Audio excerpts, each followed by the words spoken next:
Assalamualaikum warahmatullahi wabarakatuh. Wah, bagus sekali backgroundnya. Di mana itu? Di rumah. Oh, di rumah. Alhamdulillah. Bagus-bagus itunya. Iya, Backgroundnya. alhamdulillah. Aku dong, backgroundnya itu aku kurang ke bawah ya berarti ya. Lalu ke atas. Ya, Sehat semuanya, sehat. oke. Alhamdulillah, sehat. Alhamdulillah. Ya. Nah, sahabat-sahabat ngeteh sedunia, setanah air, dan sebangsa. Sudah ngeteh, Abi? Ya, alhamdulillah kita. Aku Ya, sudah kita- ini ya, sudah ngeteh Bismillah. dan sudah membuat sarapan untuk di rumah. Ya. Hari ini topiknya sangat apa ya, sangat mendunia. Topiknya kita ngeteh hari ini itu sangat modern ya. Artinya itu yang menjadi hot topic sekarang ini, banyak sekali yang membahas tentang metaverse gitu ya. Jadi nanti sahabat-sahabat ngeteh ya bisa kita sama-sama inilah ya, sama-sama memiliki satu wawasan gitu ya Bi ya. Karena Ya, ini adalah satu dekade yang akan kita hadapi gitu ya, mungkin dalam waktu dekat ya, bisa jadi 1 sampai 2 dekade ke depan itu kita akan mengalami yang namanya dunia metaverse. Kalau aku sendiri sih melihatnya gitu ya, setelah mendengarkan beberapa kajian dan juga analisis yang dilakukan oleh pakar-pakar tentunya gitu ya. Dan ini sederhananya aja sih ya, sederhana pemikiranku itu adalah manusia itu diajak ke dunia fantasi. Gitu kan, benar ya. Manusia itu sebenarnya lagi akan sedang diajak ke dunia fantasi, teman-teman. Nah, dunia fantasi tahu kan, dunia fantasi ya, Dufan ya. Kita bisa bayangin tuh kalau ke Dufan. Tapi kalau ke Dufan yang di Jakarta itu kan real ya nggak sih? Real. Ada perangkatnya, ada orangnya yang melayani di situ, ada mainannya gitu loh. Nah, kalau ini dunia fantasi yang tidak real gitu. Jadi kita ditarik nih gitu ya.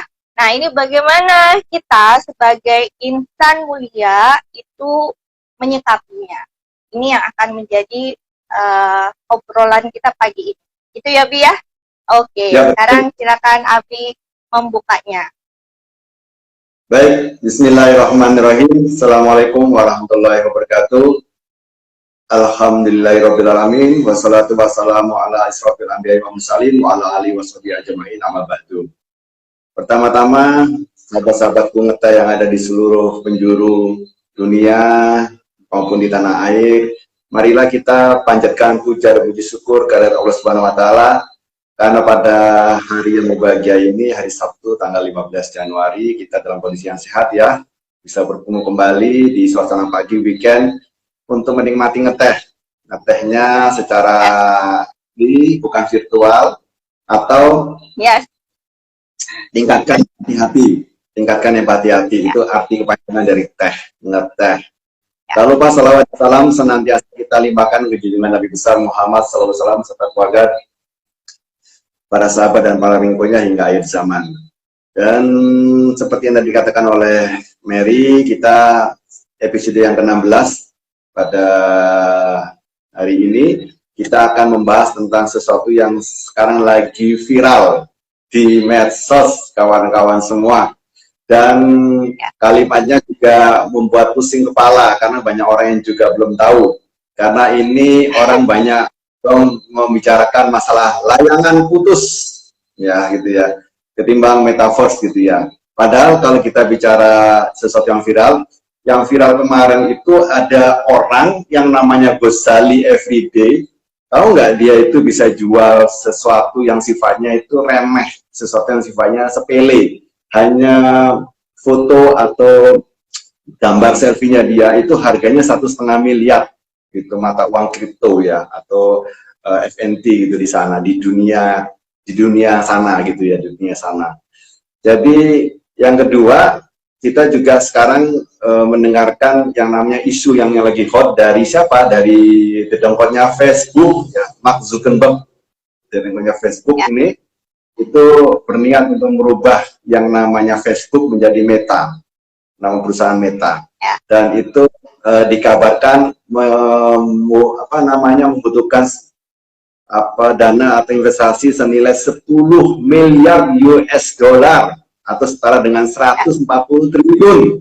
Itu uangnya kalau dijajar angka 100.000, mungkin dari ujung Pulau Jawa Timur sampai ke Pulau Jawa Barat atau Banten atau di sana itu ya, di Pelabuhan Merak itu. Kalau uang 100.000-nya dijajar gitu ya, itu sangat banyak, 140 triliun.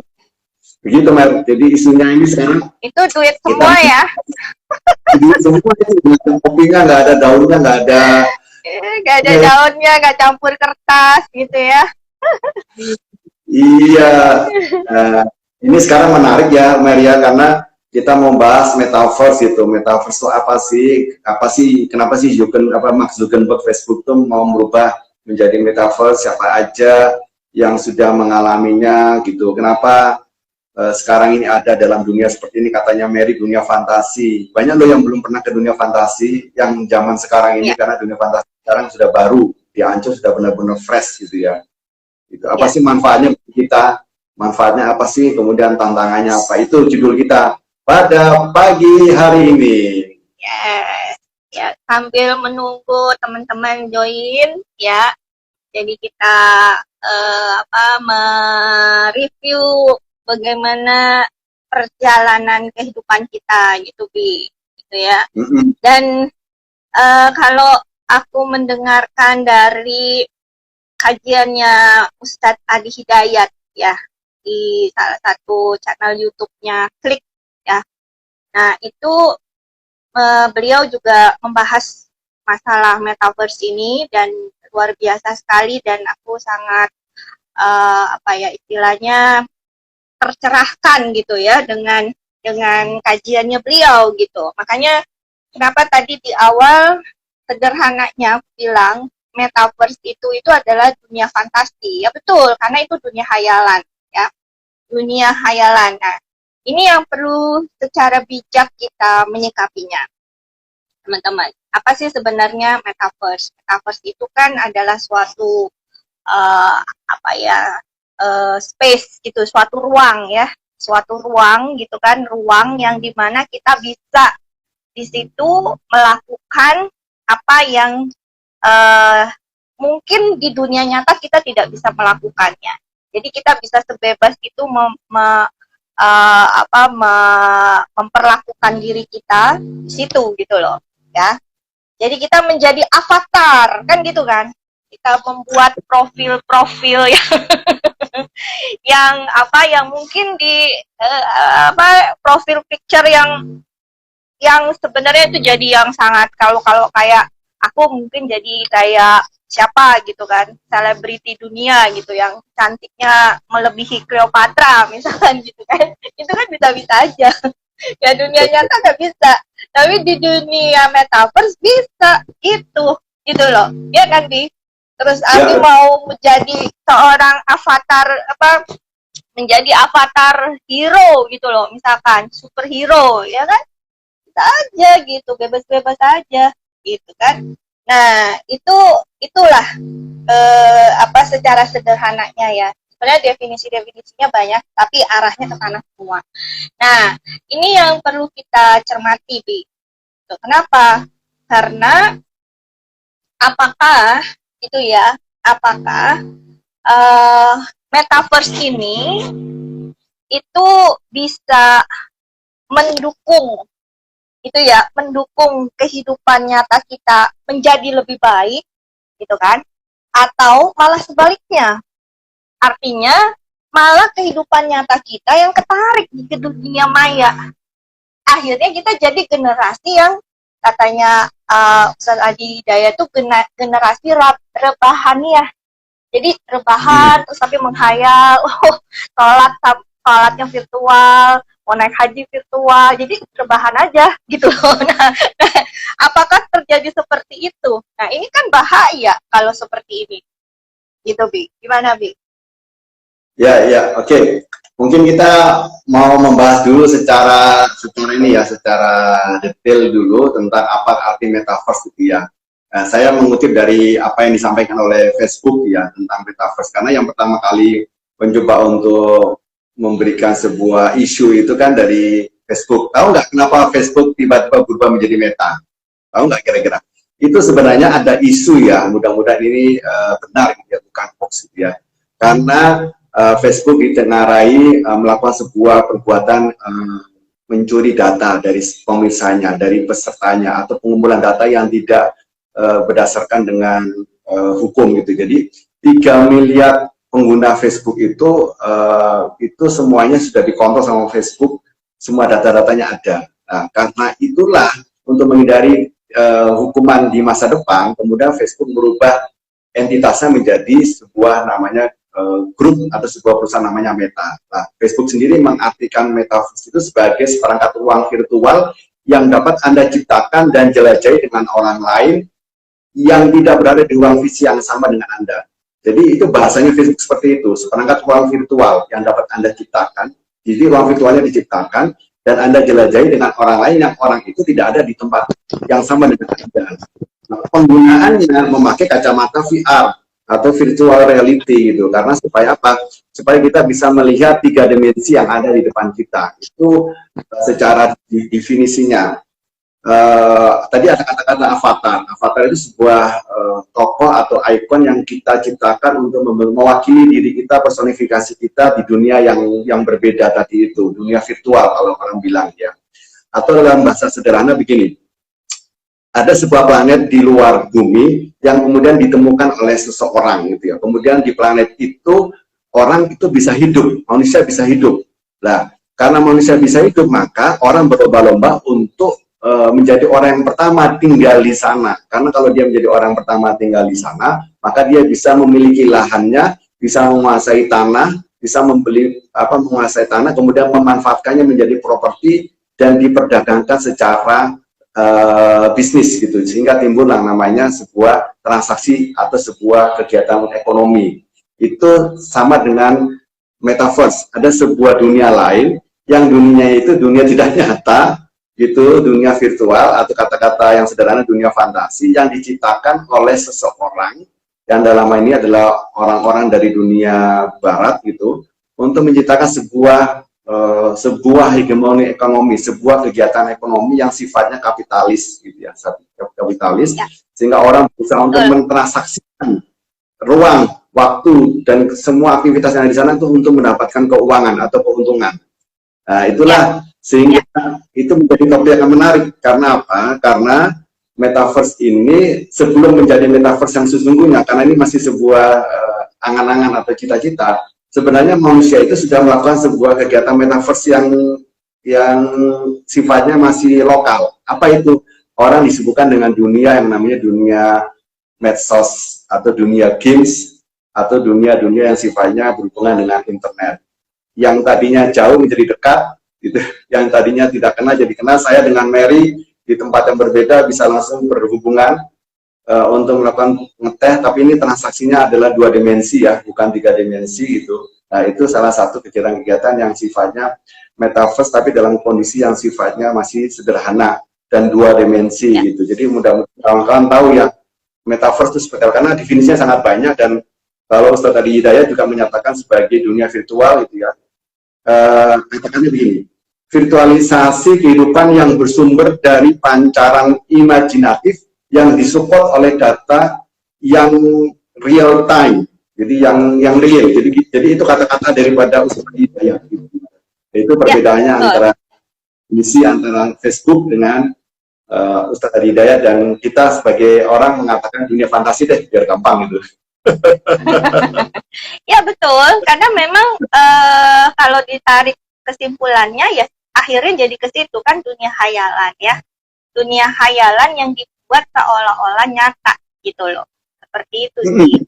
Makanya artinya di sini manusia itu diajak untuk berimajinasi, ya kan? Nah, ini yang perlu kita cermati dengan sangat bijak gitu. Kalau kita kaitkan dengan secara Islami ya, gitu ya, secara syariatnya gitu. Artinya sesuatu yang yang memunculkan daya khayal gitu kan, itu ada ruang di situ untuk siapa? Nah ini ya, siapa nih?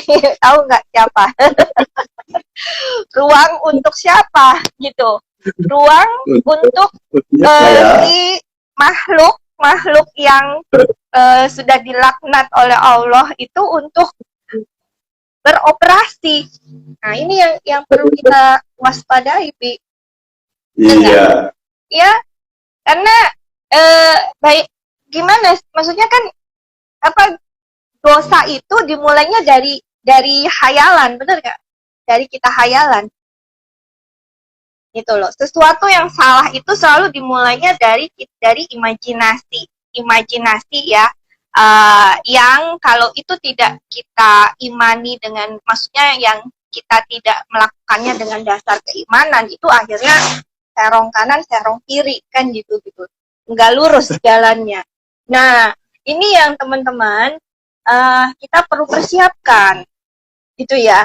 Jadi kenapa kita menjadi artinya ini menjadi viral metaverse ini ya, itu supaya kalau buat aku sih itu mengingatkan ya Bia, mengingatkan kita. Itu artinya akan ada masa yang terjadi seperti itu sebenarnya masa itu adalah menunjukkan sudah semakin dekatnya dunia ini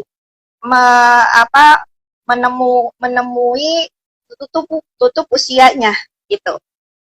Jadi artinya kita ini udah semakin dekat dengan akhir ujungnya akhir zaman gitu.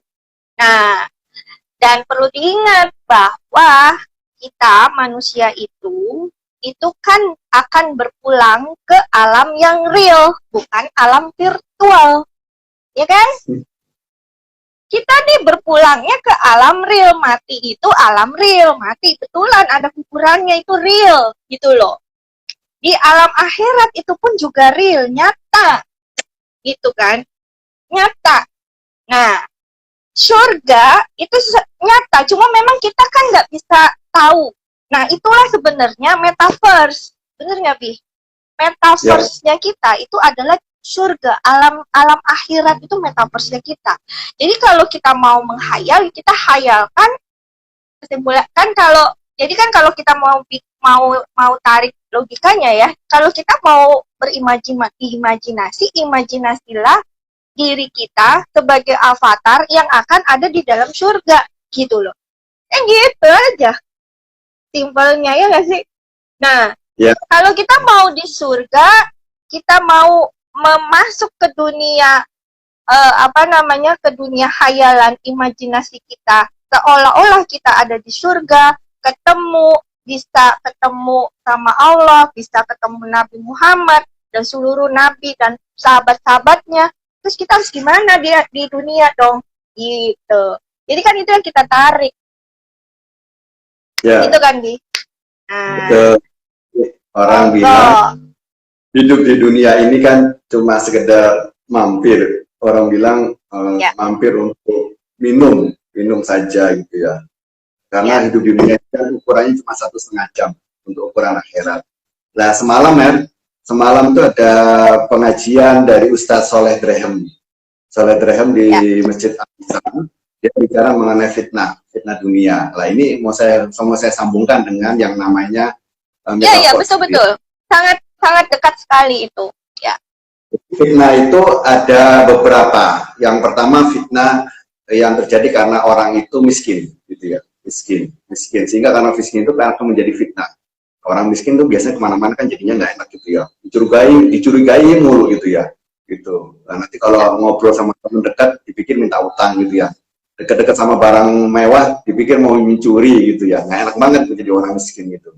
Yang kedua fitnah kaya, terlalu kaya. Nah, maksudkan begini termasuk orang yang terlalu kaya sehingga dia bingung Ya. menggunakan uangnya seperti apa gitu ya. Karena 140 triliun itu bagi dia uangnya sedikit gitu loh.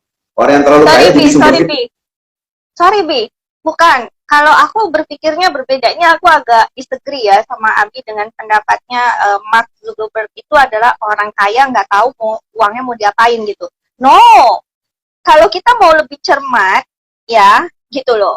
Dia berani menginvestasikan sebesar itu karena akan berlipat-lipat. Bi. Ini kan UUD, ujung-ujungnya tuh duit gitu. Ujung-ujungnya itu adalah dunia. Siapa di balik itu? Tuan tanah. Tuan tanahnya itu siapa? Tuan tanahnya itu kaum elit global. Nah, itu siapa? Belum tentu mereka menggunakan metaverse, tetapi mereka cuma nonton, menyaksikan dan menikmati gitu loh. Ya kan? Nah, ini kan kalau kita mau belajar, artinya kalau kita mencermati dari teori akhir zaman gitu kan, arahnya ke sana. Mark Zuckerberg itu bukan bingung dia mau ngabisin duitnya segitu banyak untuk apa, no, karena ada tujuannya. Tujuannya apa? Tujuannya memperkaya dia lagi, memperkaya si tuan tanah. Itu yang disampaikan semalam ya. Jadi gini, dia tidak tahu menggunakan uangnya kemana itu karena dia tidak mengenal konsep yang namanya berkah gitu loh. Jadi uang itu dipakai untuk sesuatu yang tidak berkah gitu. Karena tidak berkah itu, jadi dia mengkayakan diri sendiri, bukan untuk mengkayakan orang lain atau mengkayakan dia nanti di akhirat gitu, untuk sesama. Ya. Jadi terlalu kaya itu. Kemudian istilahnya kalau orang terlalu kaya, orang yang difitnah kaya itu, dia menggunakan uangnya untuk sesuatu yang tidak bermanfaat gitu. Dalam arti berkah tadi itu, mungkin bagi dia bermanfaat karena mendatangkan keuntungan gitu ya. Jadi ini fitnah-fitnah yang selanjutnya, karena kita bicara mengenai dunia lain gitu ya. Ada dunia lain yang nanti akan datang di tempat kita itu nanti, yang dunia ini nyata, yaitu dunia Dajjal gitu ya. Itu juga fitnah gitu, yang paling kejam gitu. Makanya kalau nanti ada Dajjal itu, kita nggak bisa rebahan gitu, nggak bisa santai gitu. Ya bagi wanita, kalau ada Dajjal, mendingan rebahan aja di rumah. Mendingan rebahan. Jadi generasi rebahan itu akan sangat penting bila mana baik. Nggak perlu kita keluar untuk menyaksikan apakah dia orang yang sakti gitu dan sebagainya. Karena kalau kita ketemu Dajjal sama nggak usah kepo. Buat apa? Nggak usah. Khususnya perempuan ya. Khususnya perempuan. Iya, khususnya perempuan. Ada Dajjal tiba-tiba kepo keluar rumah dan sebagainya. Makanya bagi wanita-wanita seperti di rumah atau diikat gitu, ya, tapi di situ letaknya, ini di letak apa nafsnya itu di situ gitu ya, syahwat ya, letaknya di situ gitu kan. Manusia itu kan nggak lepas dari syahwat. Justru pada saat kehadiran Dajjal, syahwatnya perempuan itu semakin besar, semakin kuat untuk ketemu. Nah, makanya kan kenapa ada dari Rasulullah itu kan benar-benar mewanti-wanti istilahnya gitu kan ya, kepada para bapak, para suami, para laki-laki, saudara laki-laki itu benar-benar menjagain tuh yang saudara perempuan, istrinya, ibunya, segala macam. Itu supaya apa? Supaya nggak keluar gitu, tuh. Supaya bisa nahan gitu. Karena kalau udah ketemu, bahaya. Itu ya, raja fitnah gitu kan ya, bahaya gitu, bahaya. Apalagi kan perempuan itu kan, kalau disentuh aja sedikit emosinya gitu kan, hatinya gitu kan, terus dengan segala kemewahan dan lain-lain gitu kan. Nah, itu udah rontok imannya. Ya, kawan-kawan semua, untuk menghindari fitnah Dajjal itu ada tuntunan dari Rasulullah. Kita harus yang namanya membaca surat Al-Kahfi, khususnya tiap malam Jumat. Di malam Jumat. Kalau perlu hafalkan ayat 1 sampai 10 surat Al-Kahfi, karena minimal ya ayat 1 sampai 10 sebagai apa namanya benteng, tameng, bila mana nanti Dajjal itu kita. Ya. Itu yang paling besar yang bisa ya, mengusir Dajjal gitu ya. Kalau bisa, ada tuntunan begini, setiap malam sebelum tidur kita baca Al-Kahfi 1 sampai 10. Tapi khusus malam Jumat atau hari Jumat kita baca 1 surah gitu ya, surat Al-Kahfi. Itu sebagai benteng untuk kita fitnah Dajjal. Yang kemudian yang selanjutnya adalah fitnah yang berhubungan dengan hari kiamat. Ini yang paling puncak-puncaknya. Mudah-mudahan orang-orang beriman itu tidak menerima hari kiamat, fitnah itu, karena dia akan dimatikan di awal oleh apa namanya, hembusan udara-udara atau Angin apa namanya, lembut, ya, angin lembut itu. lembut. Ya. Duhon kalau nggak salah ya, gitu ya. Jadi kita akan dimatikan terlebih dahulu. Kalau duhon itu asap tebal itu yang sebelum angin lembut. Jadi duhon itu dulu, angin lembut itu terakhir ya, bukan terakhir, maksudnya udah setelahnya itu angin lembut. Jadi nanti ya, yang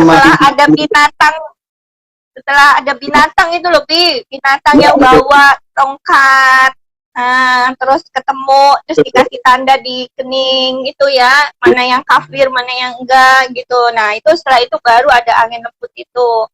Itu step terakhir sebelum terjadi kiamat betul-betul, yang dunia terbalik ya, artinya itu tinggal sisa-sisa orang yang betul-betul merugi istilahnya ya Pi ya.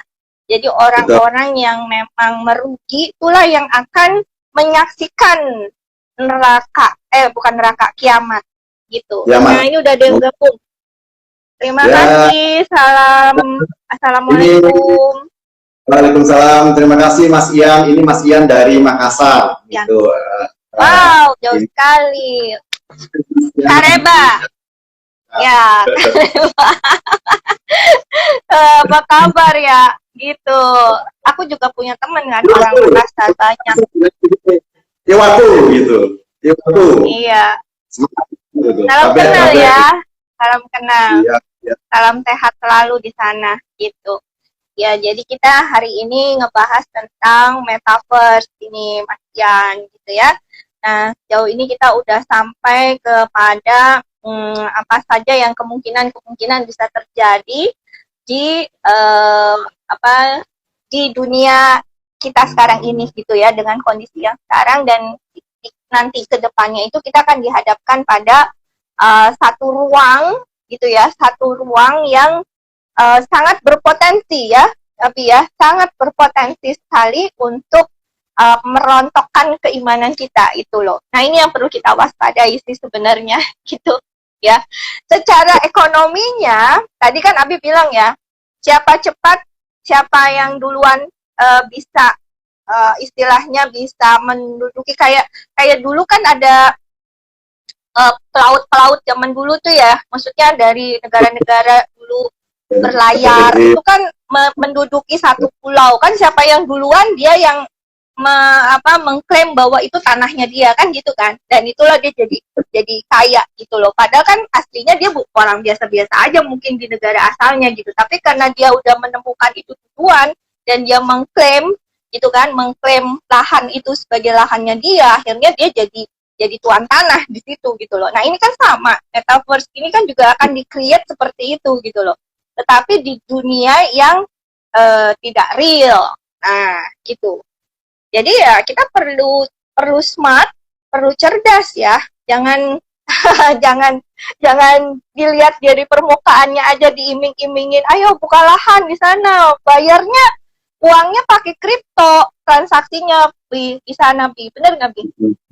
Transaksinya kan nanti di metaverse itu kan pakai kripto. Tapi ketika kita beli lahannya kan uang beneran.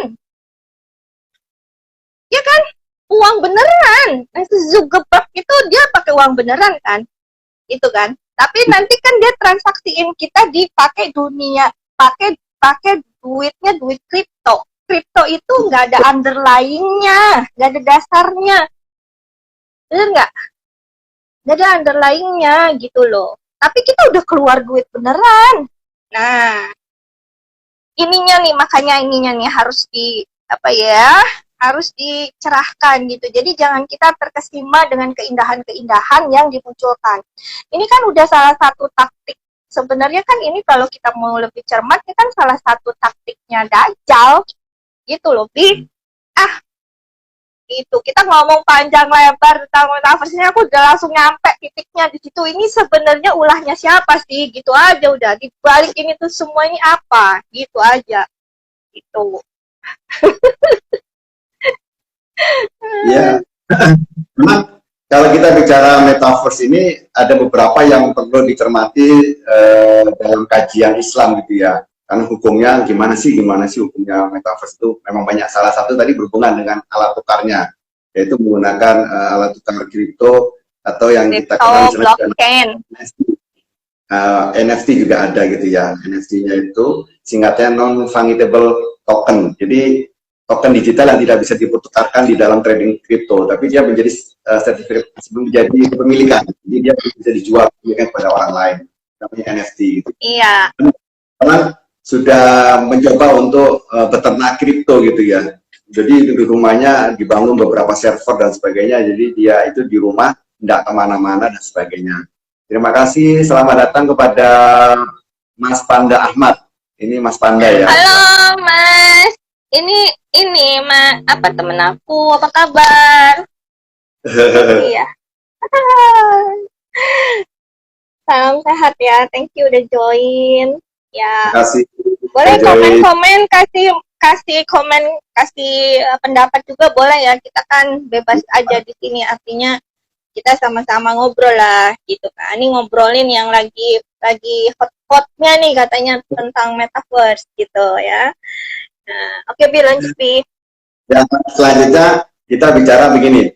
Waktu acara Muktamar NU kemarin di Lampung gitu, Pak Jokowi presiden kita itu pernah mengusulkan ide bagaimana kalau dakwah itu dilakukan secara virtual menggunakan metaverse gitu ya. Nah, ini sebuah tantangan buat kita gitu ya, sebuah tantangan buat kita sebagai umat Islam. Sama seperti sekarang ini, metaverse dalam arti yang mini itu adalah dalam bentuk handphone. Handphone itu bisa digunakan untuk dua sisi karena dia seperti mata uang gitu ya, atau seperti pisau, bisa dipakai untuk yang bermanfaat, bisa dipakai untuk yang merugikan. Handphone yang kita pegang ini sekarang kita pakai untuk yang sesuai yang bermanfaat. Hari Sabtu biasanya orang lagi paham tidur atau lagi melakukan hal yang tidak berfaedah gitu, tapi kita pakai untuk menimba ilmu.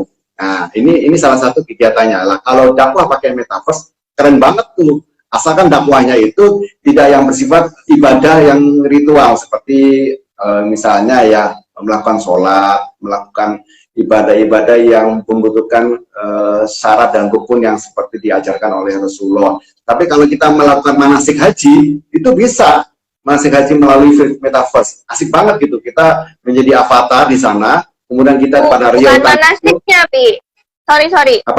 Bukan kita melakukan manasiknya, tetapi menggambarkan manasik haji, memberikan informasi tentang manasik haji itu seperti apa. Misalkan Padang Arafah itu bagaimana kondisinya, Mina itu seperti apa, gitu kan. Nah, itu yang betul. Tetapi bukan kita jadi avatar terus kita manasik haji, no. Tetap kita harus real melakukannya, Pi. Cuma informasi gambarannya itu gitu. Jadi ada orang yang tidak tahu kondisi di sana gitu. Jadi orang tidak didatangkan real time-nya virtualnya. Ya, betul. Makanya jadi menggambarkan kan. Jadi dia tahu gambarannya gitu. Tapi bukan berarti dia melakukan. Dia masuk di situ, dia langsung masuk ke situ. Melakukan I know. Karena dia sebagai avatar, dia sebagai avatar, dia melakukannya kan, melakukan prosesnya, latihannya di situ, gitu kan.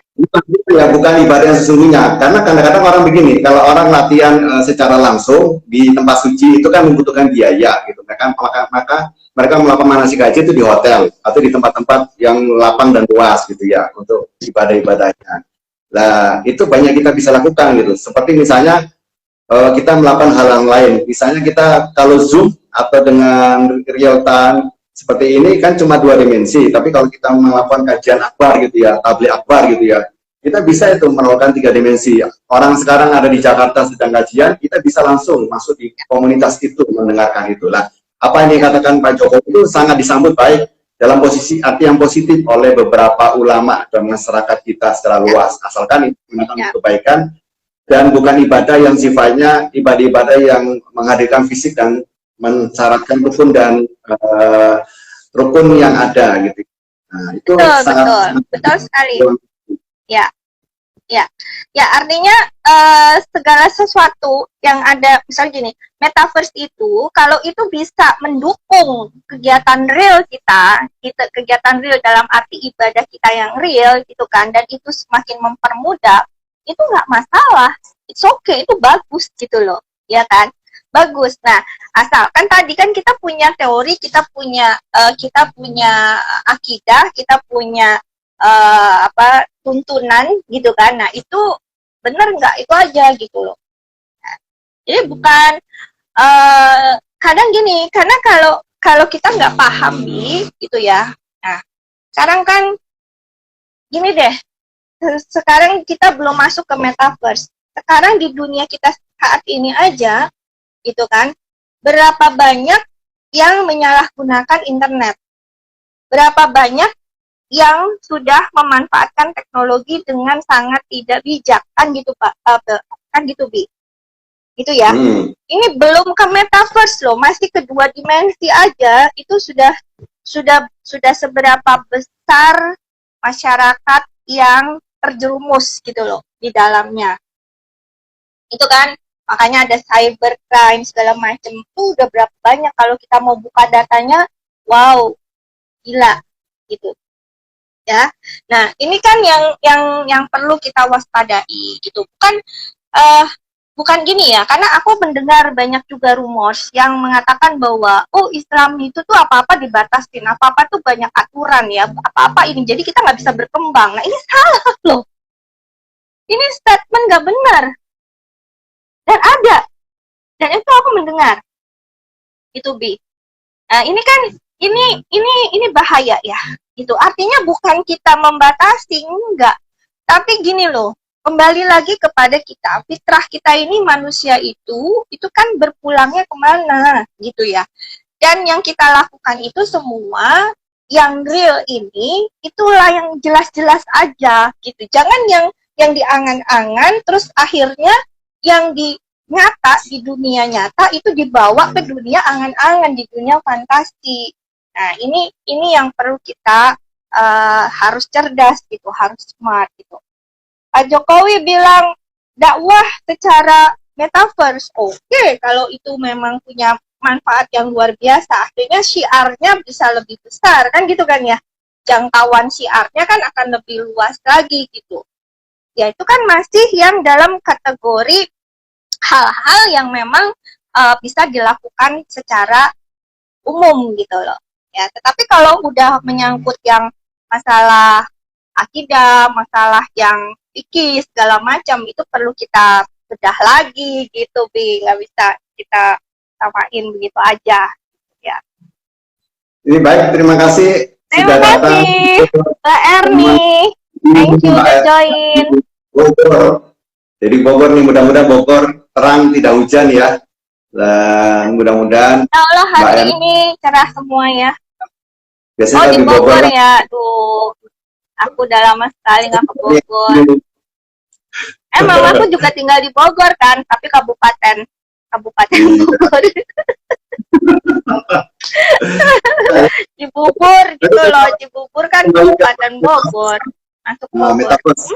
Ini menarik banget, tadi sudah disampaikan luar biasa, udah panjang lebar, kali tinggi dan luas gitu ya. Nah, jadi gini, pokoknya saya punya angan-angan begini, punya keinginan begini, atau punya fantasi begini. Kalau metaverse yang mengusulkan adalah dari umat Islam, mungkin akan berbeda reaksinya gitu. Kalau yang mengusulkan adalah metaverse syariah itu yang harus diciptain. Mark Zuckerberg nanti jadinya kapitalisme dan membuat orang berbisnis, fokusnya ke berbisnis gitu ya. Tapi kalau yang mengusulkan adalah seorang insan mulia, kan judulnya insan mulia ini. Siapapun orangnya, khalifah siapapun yang melakukan ini, mudah-mudahan ada yang mendengar kita bicara. Jadikan metaverse syariah. Jadi kita yang namanya syiar Islam itu bisa kemana gitu. Ya apa Mbak telat, yang penting udah nggak telat kok. Nggak telat, cuma ini aja udah berjalan waktunya. Nah, telat enggak. Ada pengusaha muslim, ada khalifah yang bisa memanfaatkan metaverse syariah gitu ya.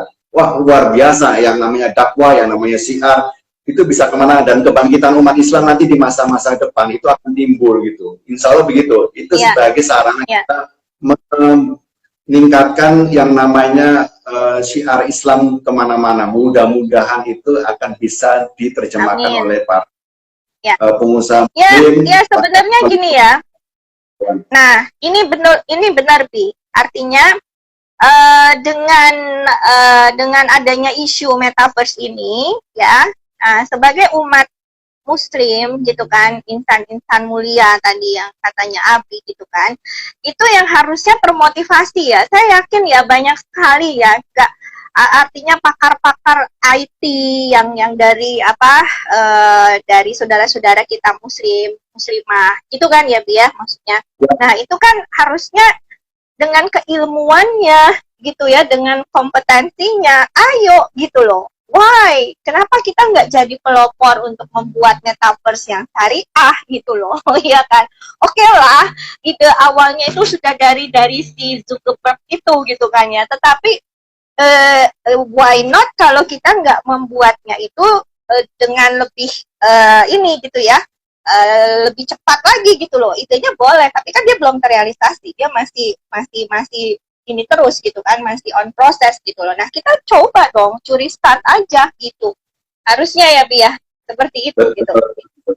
Karena gini ya Pak teman-teman, sorry, karena gini teman-teman, aku nanggung soalnya ini, karena yang dilakukan oleh si pemilik Facebook itu gitu kan, itu dia orientasinya kan ke dunia itu kan, tadi kan kapitalis ya, ekonominya kapitalis sudah, jadi orientasinya kan dunia ya.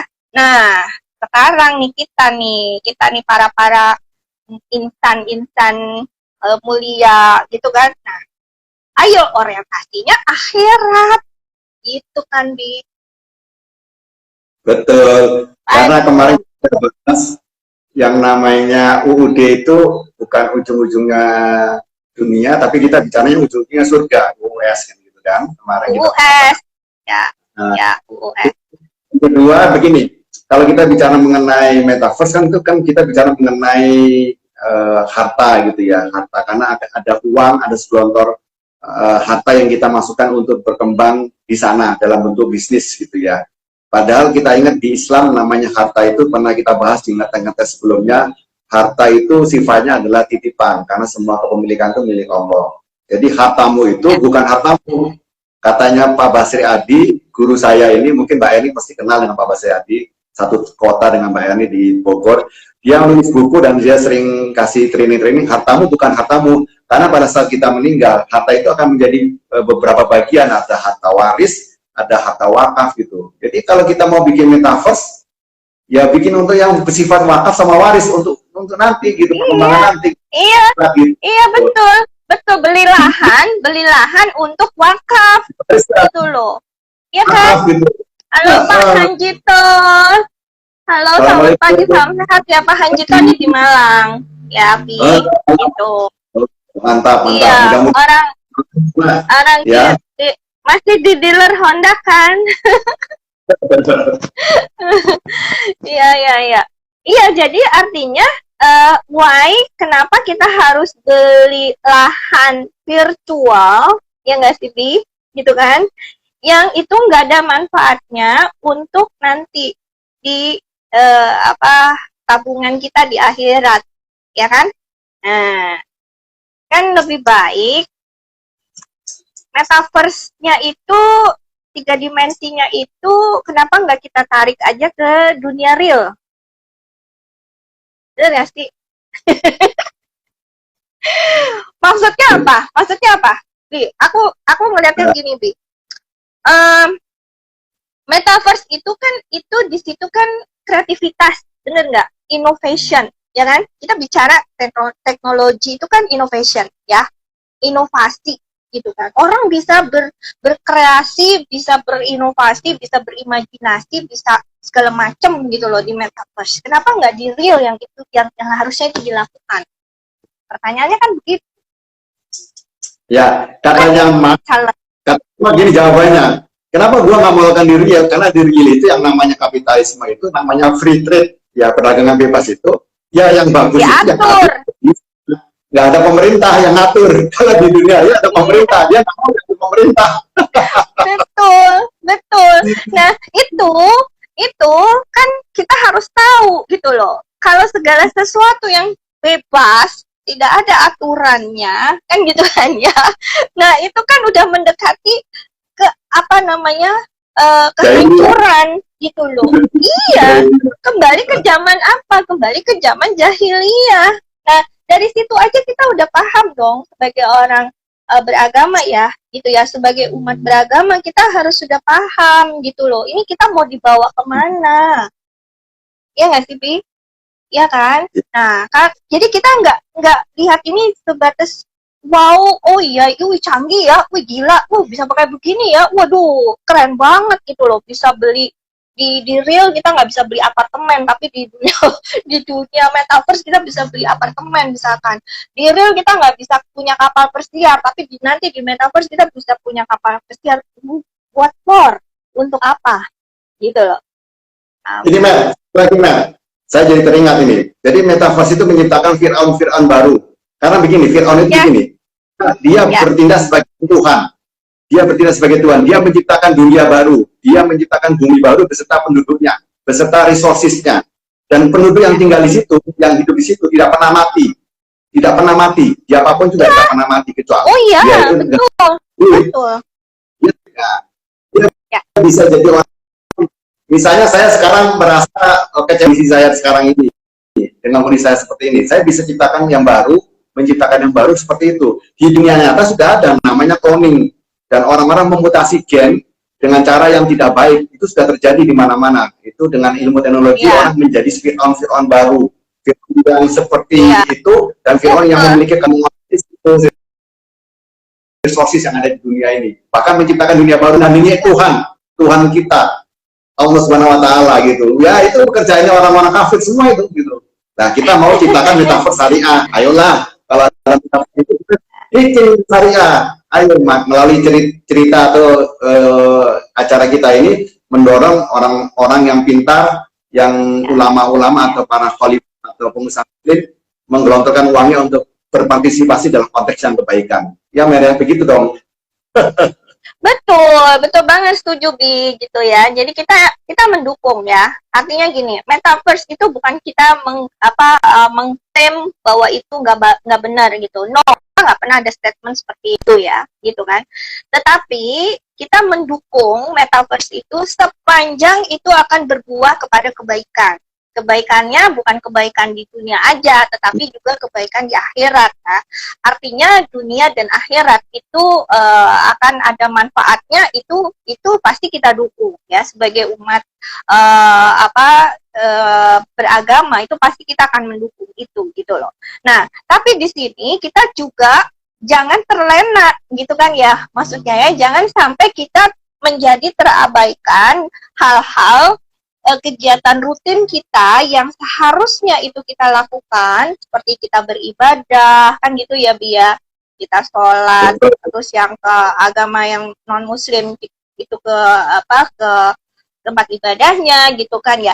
Nah itu jangan sampai itu jadi kelewat. Kenapa? Karena kita keasikan pakai VR gitu loh Bi. Enggak, kita keasikan di rumah bangun nih ya, kita bangun tidur kita langsung pakai VR, lupa sholat duha, lupa nanti ada Jumatan, lewat semuanya.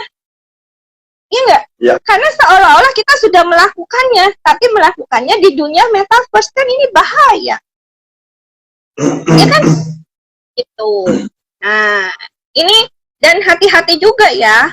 Anak-anak nih, generasi penerus kita nih, Bi, gitu kan, generasi bangsa, apalagi Indonesia itu kan akan mengalami bonus, ya sekarang udah mulai ya, maksudnya akan menjadi bonus, mengalami bonus demografi di tahun 2030, itu generasi mudanya itu sudah hampir berapa persen ya, Bi ya, gitu kan, 80% gitu loh.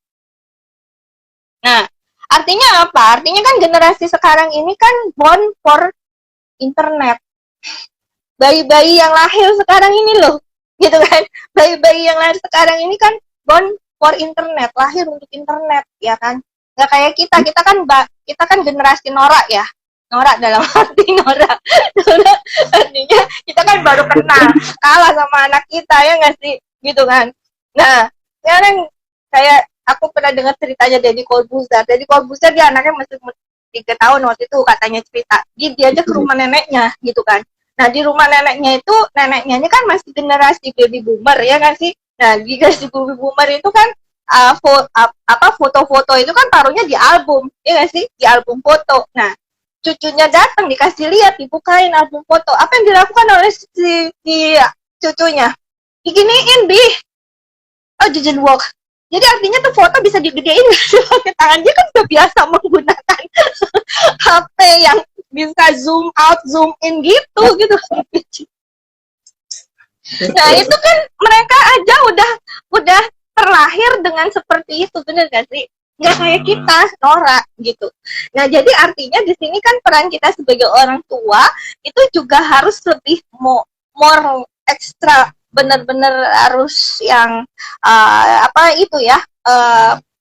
jagainnya gitu loh, security-nya gitu ya, keamanannya.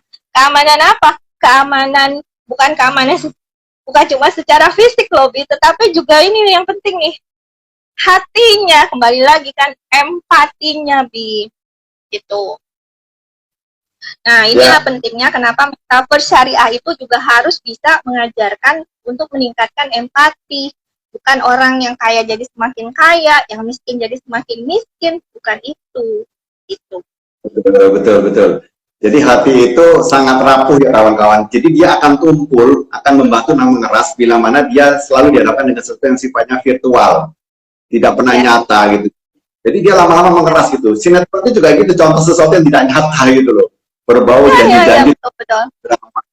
Gitu. Jadi jangan kebanyakan nonton sinetron gitu. Nanti Anda hatinya akan jadi mengeras gitu, membatu dan tidak peka dengan sekitarnya gitu, nggak ada empati lagi. Makanya kita disarankan, disunahkan untuk melakukan namanya silaturahim dan menjaga ukhuwah. Supaya apa? Supaya kita sering ketemu orang gitu, sering berinteraksi dengan tetangga, dengan kawan dekat, dengan jemaah-jemaah di masjid, dengan majelis taklim dan sebagainya. Supaya apa? Supaya kita terbiasa menjadi makhluk sosial, bukan makhluk internet, bukan menjadi makhluk yang artificial intelligence ya, seperti robot-robot itu gitu. Enggak, itu bukan manusia.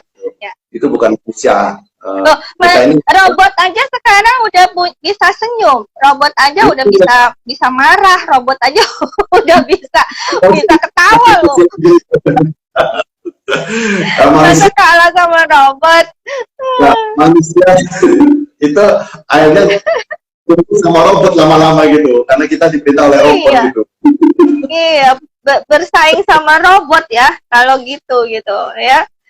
Itu bener banget ya, artinya aku mau ngomong apa jadi lupa deh. Lanjut dulu pintar, aku ingat lagi, lupa aku mau ngomong apa.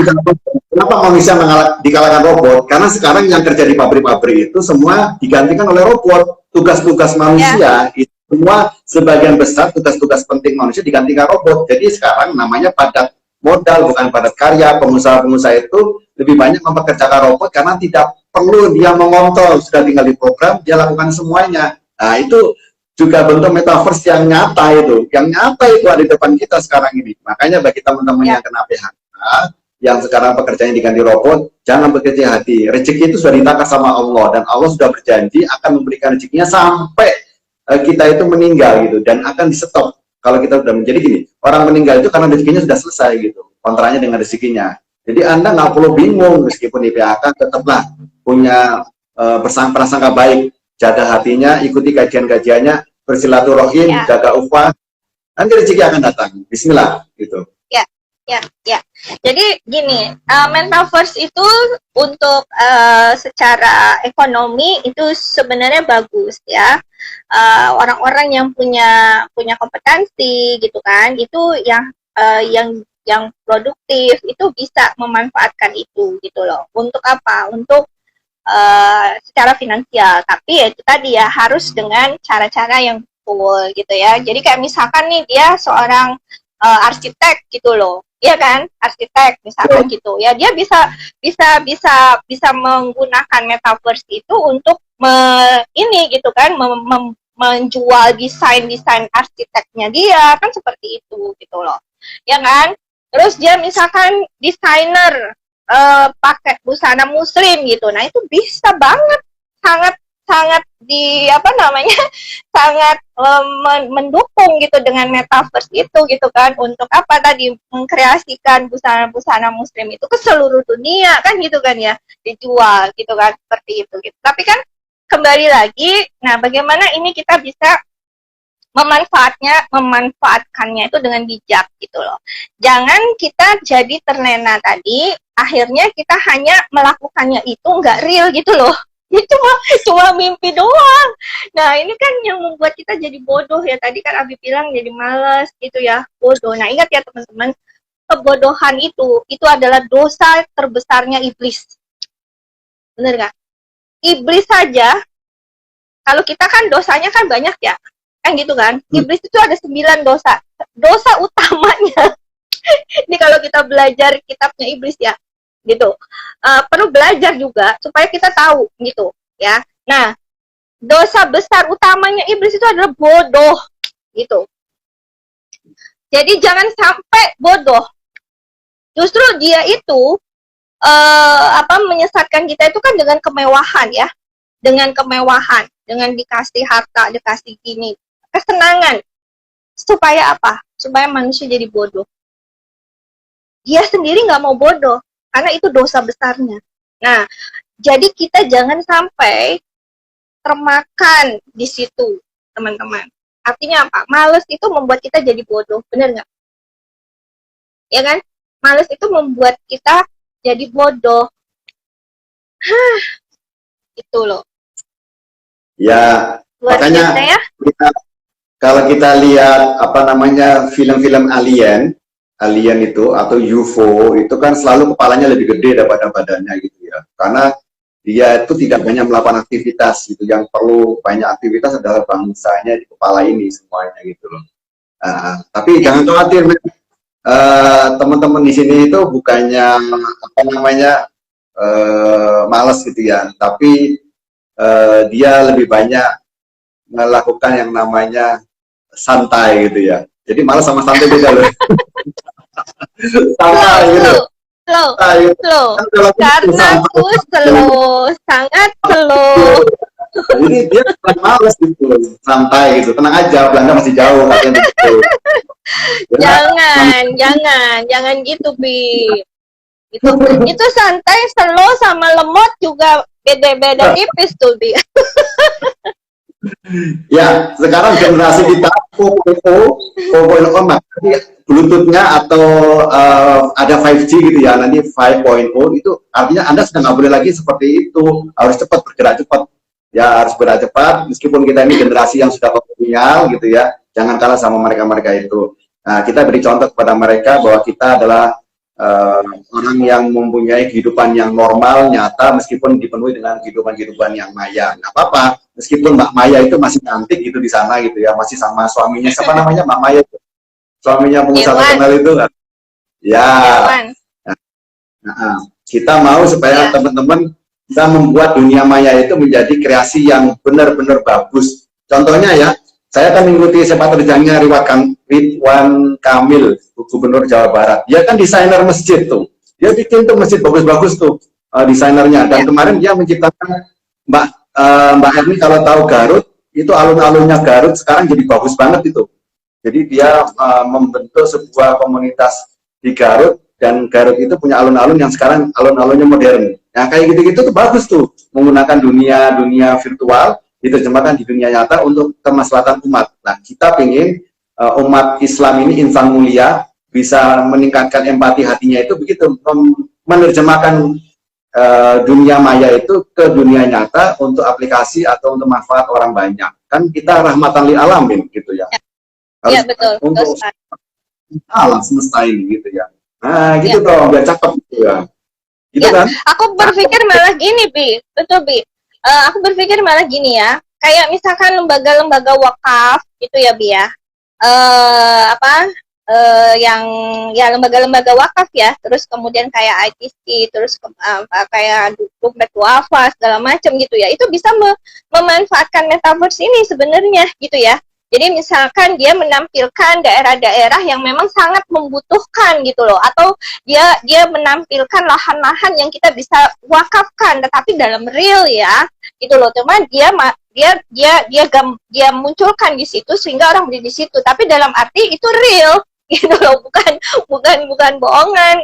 Ada tanahnya, maksudnya ada lahannya, bukan lahan yang ada di metaverse-nya ya gitu loh, tetapi dia hanya menampilkan saja, oh ini loh lokasinya di sini, gambarnya seperti ini kan menarik gitu kan ya, dimunculkan seperti itu gitu ya. Gimana kita wakaf, misalkan mau bangun rumah sakit, oh ini loh rumah sakitnya bisa dibuat seperti ini, terus nanti masyarakatnya bagaimana, kan begitu ya Bi ya, kan bisa gitu loh, itu luar biasa banget kalau bisa kayak begitu gitu loh ya.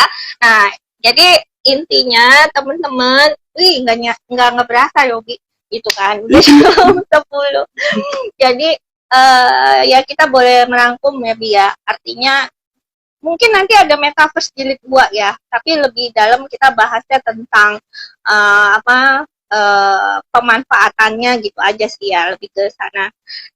Bisa jadi seperti itu gitu kan. Terus bagaimana itu nanti kita kaitkan dengan peningkatan empati hati kita. Nah itu yang penting sih sebenarnya gitu.